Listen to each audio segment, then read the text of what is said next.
Hello everyone, my name is Vera Held and I'm the co-founder and president of the Center for Jewish Culture and Education, CJCE. Together with co-founder and executive director Lisa Cohen, we started the center in January 2015 to help high school students learn to successfully navigate the university campus. I'm a very lucky firstborn child of a Holocaust survivor. My father always shared the good when he shared the bad. He taught me to love life, to love culture, love language, love people, and to give people a fair chance. And I've tried to live my life that way. We're living in very difficult times. Things are not going well in certain parts of the world. Do we have cause for concern in Canada? Yes, I believe we do. But I also believe we're in a position to make some important changes worldwide and to create hope and to keep it going. That's what this documentary is all about. Sharing our wisdom, sharing our knowledge, some of our successes, some of our failures, and how to move forward in a productive, healthy way.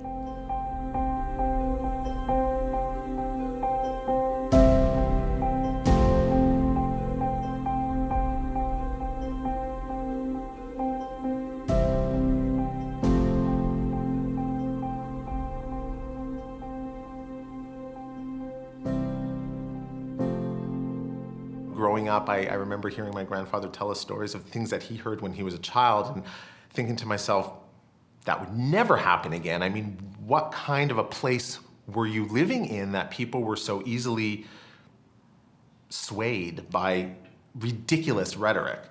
And as things happened and a more fashionable anti-Semitism came into play with anti-Zionism, which is kind of a mask for anti-Semitism, I started to notice it. And I remember thinking to myself, I never thought this would ever happen again. I can't believe I'm hearing these same things that we heard stories about growing up. BDS or anything that claims to be anti-Israel, anti-Zionist is really anti-Semitism. It's about the fact that they don't want a Jewish state, and that starts with the word Jewish. That has become a theme now among the anti-Semites, the anti-Zionists, to try to show a parallel between Zionism and Nazis, or how Palestinians are being treated by Israelis or Israeli government and the Nazis. And that is a theme that I've seen. It's not only the number of increasing swastikas, but it's also the lack of the waning reaction on the public side, because that's what happens when things are becoming a norm in a way, and things are becoming common. Oh, it's another swastika. Like, it's not the first swastika, unfortunately. It's just one in a series, and that's what scares me, is that people aren't as disgusted to the core as they used to be, and they're not standing up as loudly against it, because it's kind of, oh, it's just another swastika. When a lie is repeated often enough, it sort of enters consciousness and isn't challenged. And that's exactly what has happened with Israel. Showing up to the BDS launch at OISE was a unique experience that I'll never forget. I was really disappointed that a dialogue wasn't invited at all. I mean, it was disappointing enough to see that nobody to represent Israel was on that panel. I mean, that in itself showed a big flaw. I felt wronged. I felt unheard. I felt discriminated against. I felt like they wanted me to shut up, and I felt almost defeated enough to do so. I felt conflicted by how the people I was with, that are my allies, reacted, and how to address that. I felt conflicted with how I reacted. I wanted to do more to stand up, but I felt scared to do anything. It really bothers me what's happening on campuses everywhere, where students of the faith are harassed and intimidated. That's not a battle that you can fight on Facebook. It's not, and I think we're a culture where a lot of kids are just easily fighting these things by typing a message or two on a comment wall or behind the doors of their campus dorm rooms. And that's I think an unfortunate reality of modern times. the lack of social infrastructure that is so necessary if we're going to do anything productive and creative in this world. Anti-Semitism on campus is institutionalized. People turn blind eyes when they don't want to acknowledge what's happening. When working with Hillel, one of the mandating bodies told us that it was important to report things that we saw. So, okay, great, we'll report things we see, but what will happen as a result and what will change? And I can honestly say, quite candidly, that I didn't really see a lot of action. One initiative that we took in 2015 was to, having got nowhere with our own university, we wrote a letter to the Council of Ontario Universities, which is an umbrella organization for all the universities in the province, suggesting that perhaps if they were to formulate a policy based on the Parliamentary Committee's report that would allow the universities to give them a framework to act against anti-Semitic activities, this would be helpful in sort of making campuses calmer and reducing this kind of conflict. But the Council of Ontario Universities responded to our letters saying that these issues were, quote, best addressed at the institutional level, unquote. So just like the universities themselves, just like the presidents of the universities themselves, they were not going to get involved.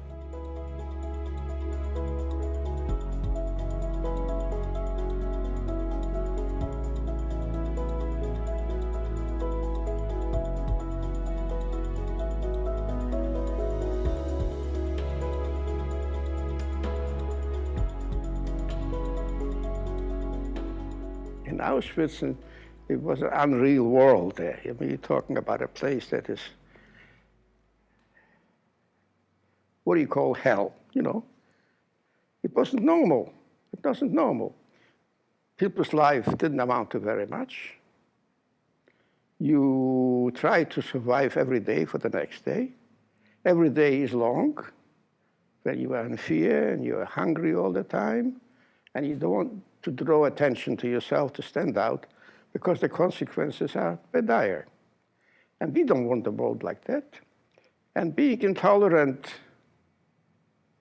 being different can lead to this hell.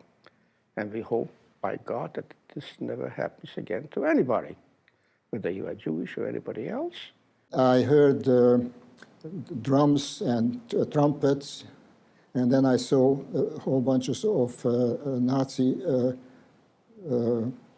youth in short pants and green coats, and they were going by 100, 10 by 10,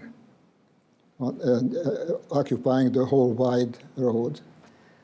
And the first ones had drums, and the next ones they had Nazi flags, and so on and so forth. And they're coming. And I was hiding in a doorway.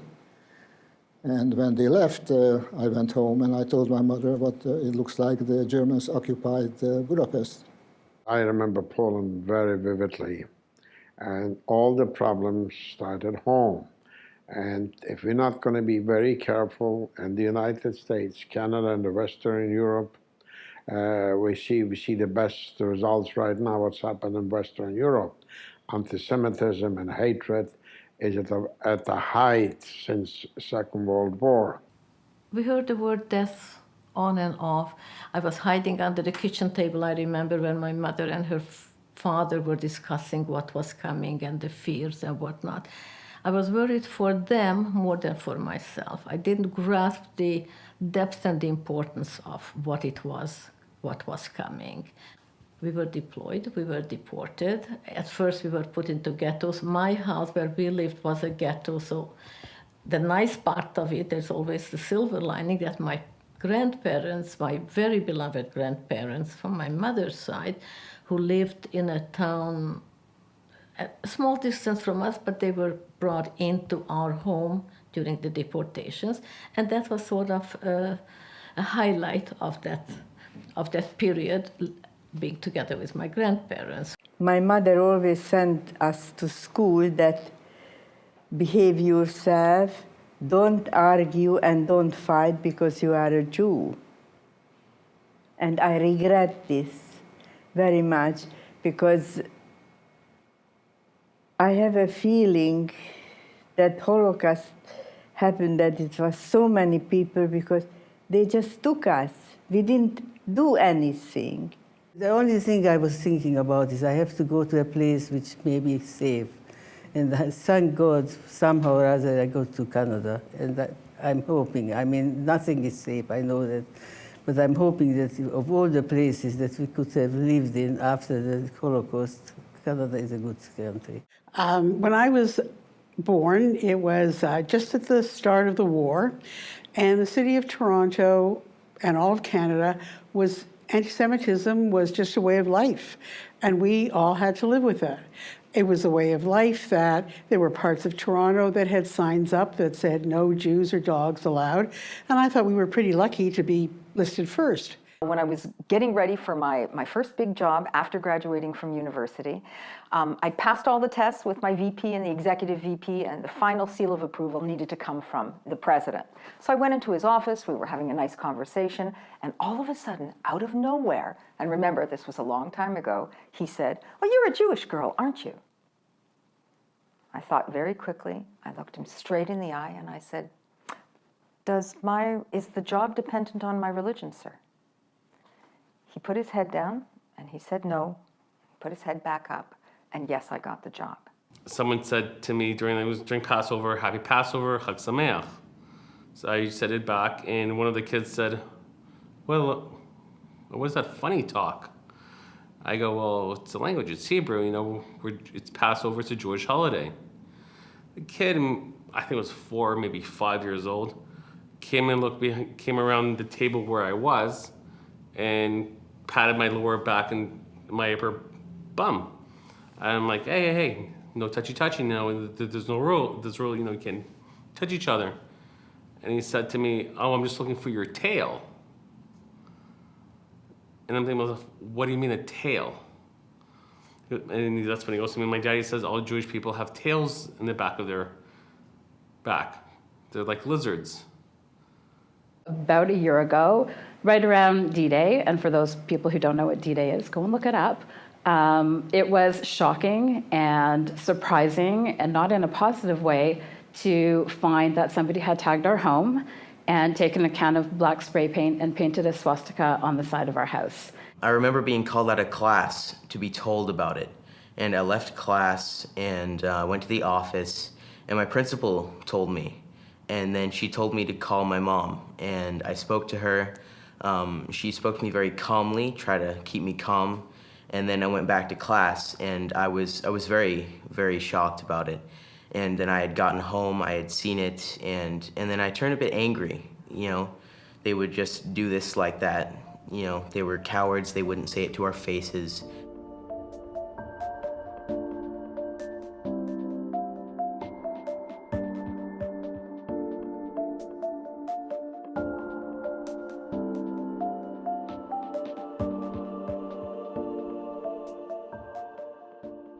I chose to go to McMaster because in the year 2002, it was one of 2 schools that offered a peace studies program. And being a strong Zionist, I was hoping to pursue a degree where I could focus on international peace and relations between Israelis and Palestinians. We were tasked to write a paper on any conflict in the world in our first semester.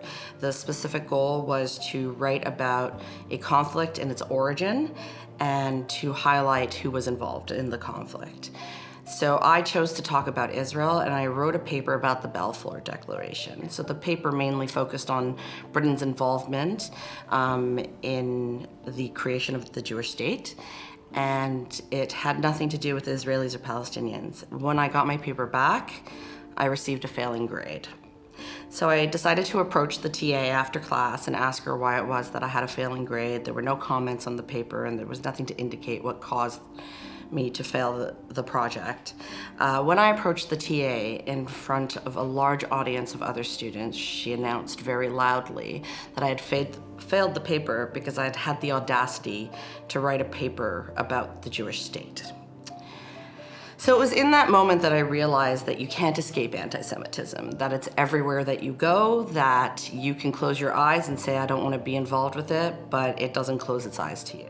So it was actually in first year residence, and this woman who was in residence with me was from India. Her background and her family was Indian, and she started she was like, well, aren't all Jews the same? And I kind of said to her, I was like, no, actually, there's Jews from all over the world, all different backgrounds, all different levels of both observance and practice. And so I went to Google and I pulled up a bunch of different pictures, and I was like, well, this is someone who's Jewish and this is someone who's Jewish, and kind of started to demonstrate that it wasn't just me. I'm not the only kind of version of a Jew that you see.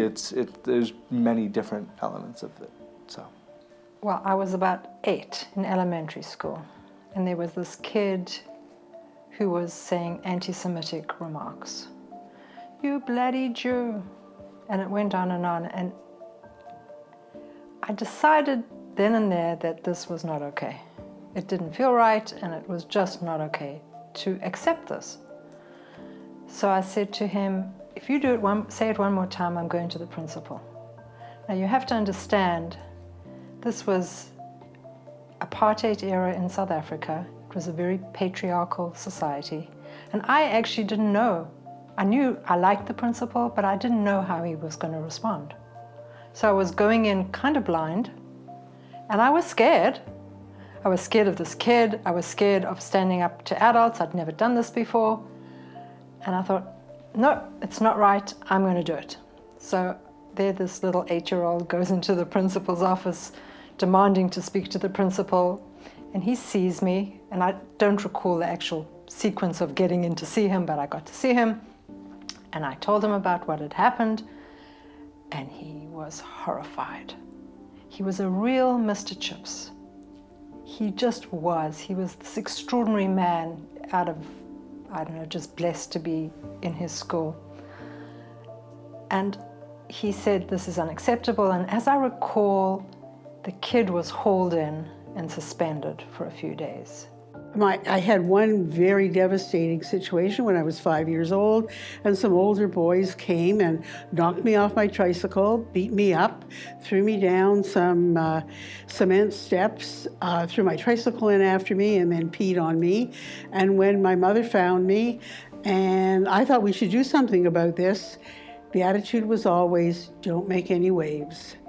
Just be quiet, just don't make waves. And I always thought that was wrong. Don't be afraid to bring it up to people. Don't be afraid to, visit your Hillel on campus. Don't be afraid to, if you find that it's a personal threat, speak up. Don't be afraid. Go to your campus administrators. Go to the police. Go to the security. Whatever you need to do to make yourself feel safe, because what they're trying to do is squash you. They're trying to make you silent, and that is the biggest mistake. Silence is the biggest mistake. If something were to happen, I think that we could go to the administration and they would definitely do something about it.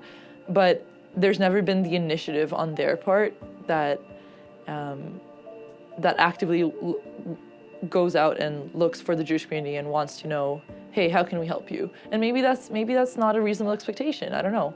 But when there's swastikas in their own university's bathrooms, maybe that is.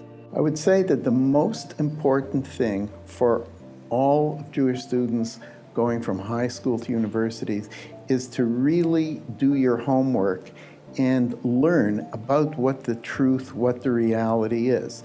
This whole myth of Israel being occupiers is just that. It is a myth. In international law, that is part of the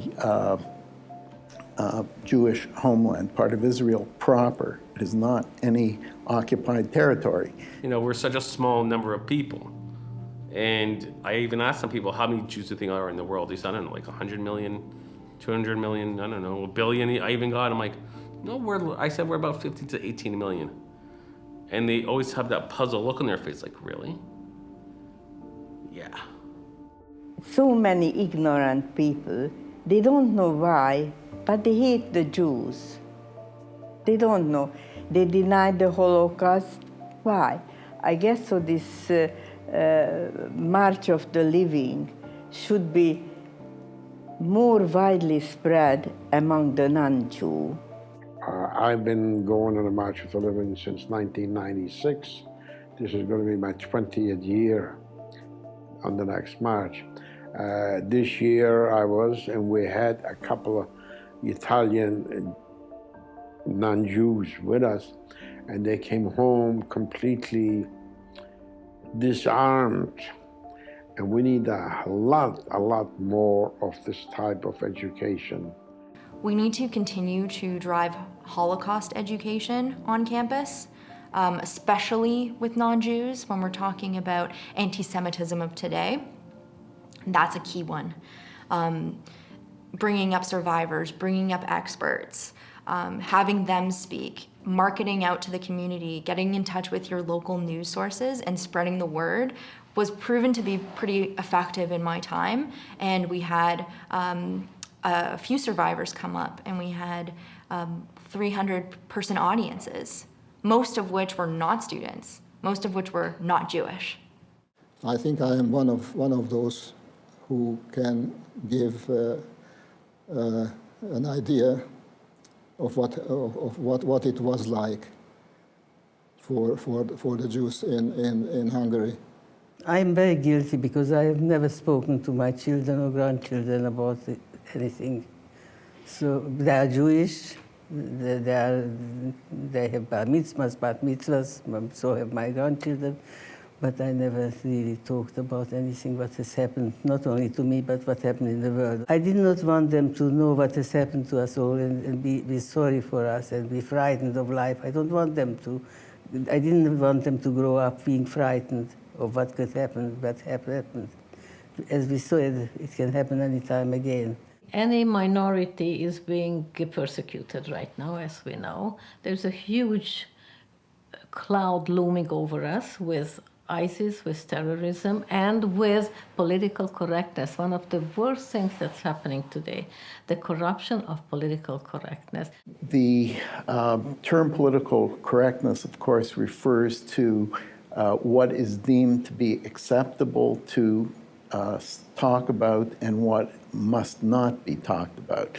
And in a sense, there is no place for political correctness anywhere in society, but especially in academia, because academia is supposed to be the place where any ideas can be brought forward, discussed rationally, evidence pro and con, and once the idea is really flushed out from both sides, then people can make a rational decision on what they choose to believe.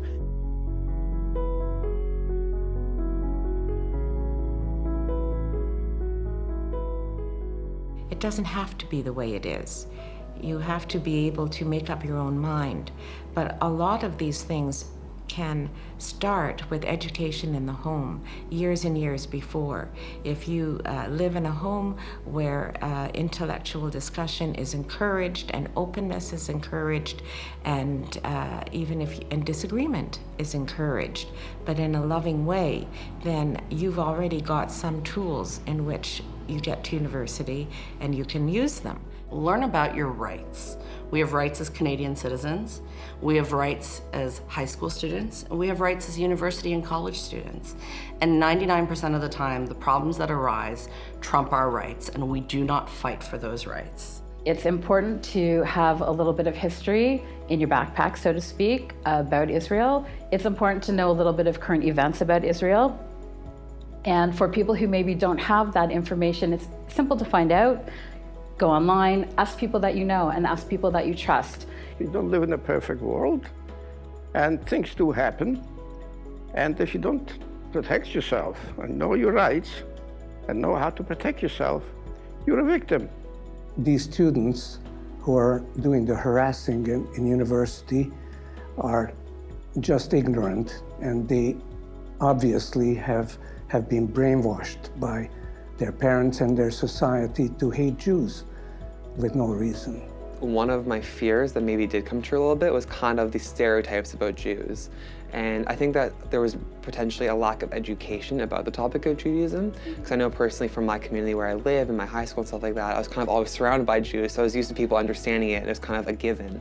So now I feel as though my worry was that, first off, people wouldn't understand kind of my culture, and then also, if I'm going to be the one who's discussing my culture, do I really have the right information to give someone so that if this is the first time meeting a Jew, is this a real accurate depiction of what they're going to get?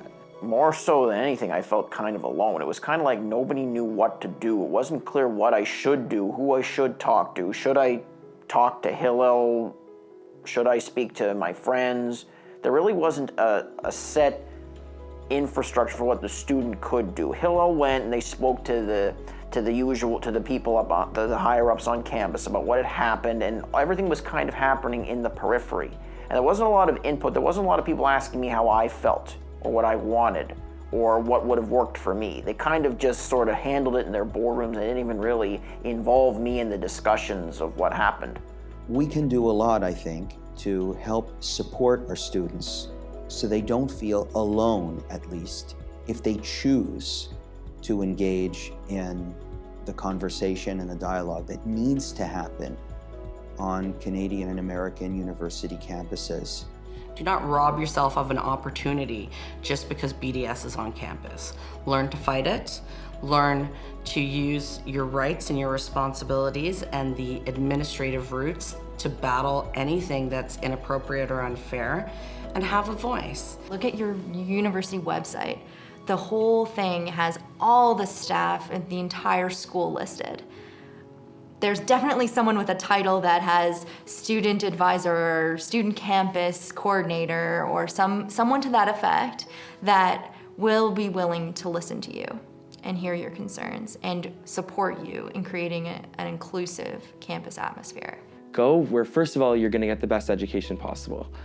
So if there's a program that you love and it happens to be at a school that maybe you don't know so many people going to, take that chance, because I personally, for me, came to McMaster more for my program, and I know that there's fantastic programs at so many schools, but I found one that fit me very well. And I had reservations because obviously there's that outside pressure of you have these friends going here and you have these friends going there, and why are you going to this other place? It's completely random, and why would you do that? You're gonna be all alone. And what I found is that you're so not alone, and you don't know that until you're there, but you have so many people that are gonna be there for you, and the community is so ready to take you in and make you a part of it in whatever way you want. I didn't necessarily visit the campuses that I was considering, and I visited here, and that was what sold me on this place. I didn't even bother visiting other places after I came here, but I know so many people who look at, they read about McMaster, they hear about it from me, and they don't even bother coming to look at it, and then they don't realize that, wow, I step on this campus and I get a certain feeling that I'm not going to feel anywhere else, and maybe that's right for me, maybe that's not, but you're going to have that feeling every single day for 3, 4, 5 years, so you might want to make sure that it works for you. Even though they're the minority, and even though there is not so much support from the outside, the support comes from inside, their convictions, and never to be afraid to stand up. When you stand up, you are strong. When you don't, you are weak. When you cower and you keep silence in the face of truth, you become a coward. Don't do that. If you want to have self-respect, look at yourself in the mirror and tell yourself, yes, I am alone, and there are many examples of people who have made great strides in history alone. I'll name you one who is, my number one hero is Raoul Wallenberg, for example, okay? And what you just reminded me is that the number 1 million also starts with 1, and that's you. And this is what has to be instilled in each and every student. Hold your back up, hold your head up, and you can do it.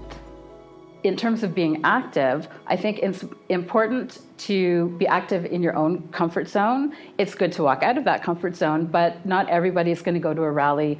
Not everybody is going to engage with somebody that's going to verbally attack them. So if you're someone who maybe doesn't like to get into political things, and you're just here because you want to enjoy yourself and you just want to have a good time in university and you want to have a great Jewish experience, then Hillel and Chabad both have so many opportunities and events and activities that will fit what you need. And at the end of the day, it's really what you make of it. Israel on Campus is largely focused on providing Israeli culture and education, as well as advocacy at the university level.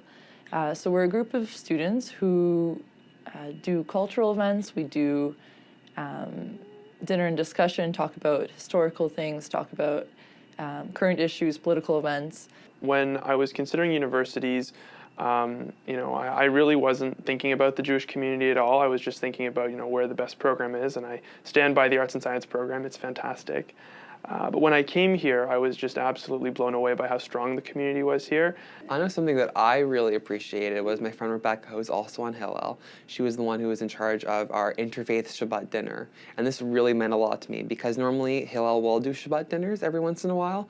But this one was really special because it involved people of different faiths and cultures. So it was really nice that we were surrounded by people who were genuinely interested in learning about Judaism, and they kind of got this hands-on experience. We all got to learn about each other. We got to teach them about what Shabbat means to us, and we got to just learn about how we have so much more in common than we have different between us, and I think that was a really special experience. Once at my school, we had a big Christmas tree, and there were kids who were very strong, and they said, why don't we have a big menorah?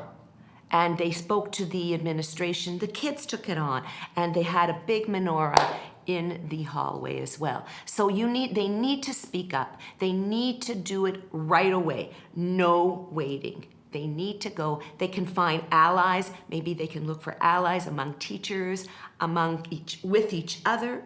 And if they can't find any, then they have to do it alone. They have to stand up alone. But they need to stand up, for sure. And that's what we need to do as teachers. We need to teach them to stand up.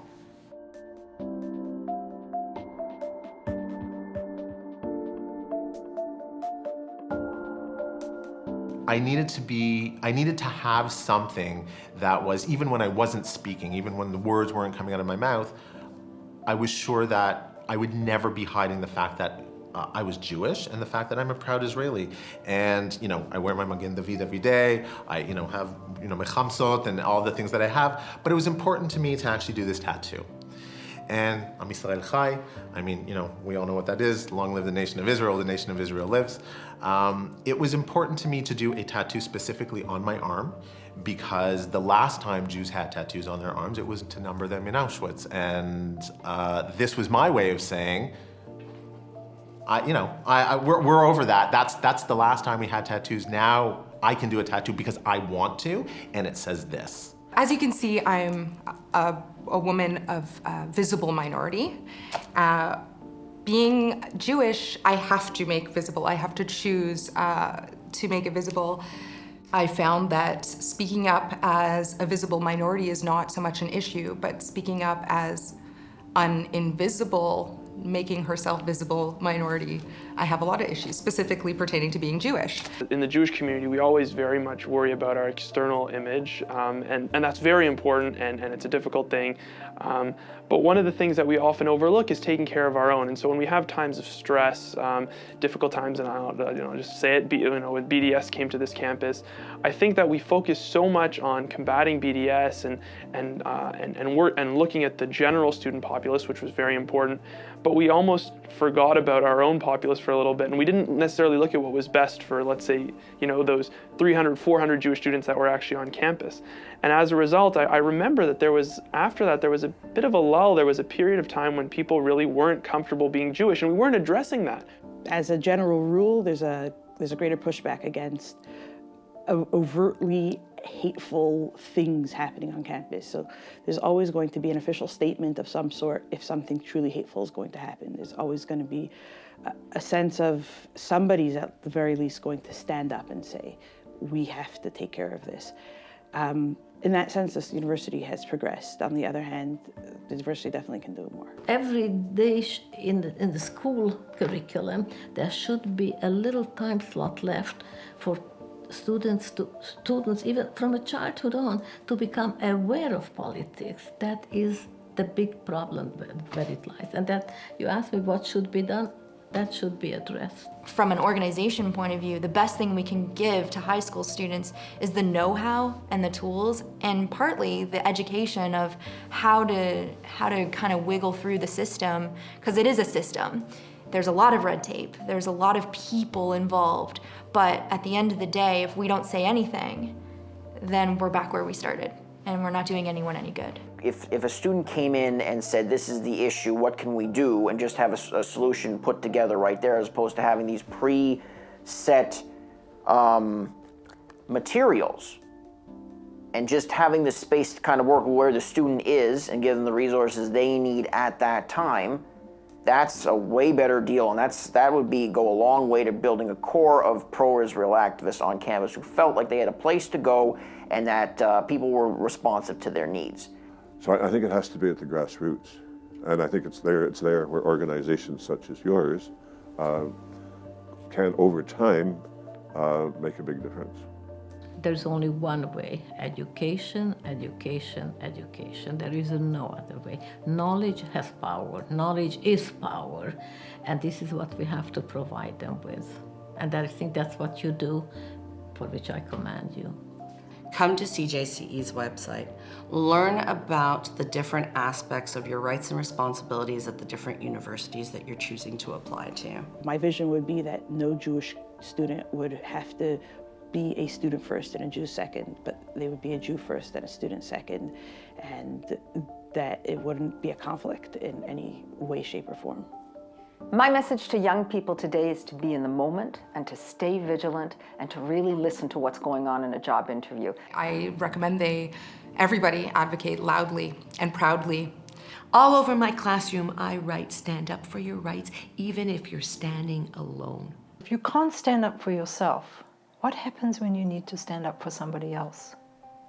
If you don't practice courage for yourself and stand up for yourself, you cannot do it for anybody else. There's not a lot sometimes that you can do to change a radical person's point of view, but if you can educate people who don't have a point of view yet, who don't have information, I think that's a really, really important step and a really good place to be.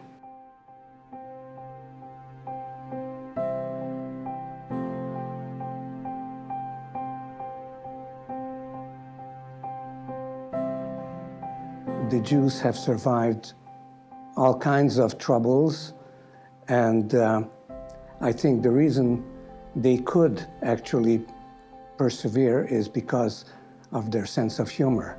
We are not any worse than you or anybody else. And like I said, you cut your hand, your blood is the same color as everybody else's. Don't be ashamed, and tell them that, yes, I am a Jew, and I am proud of it.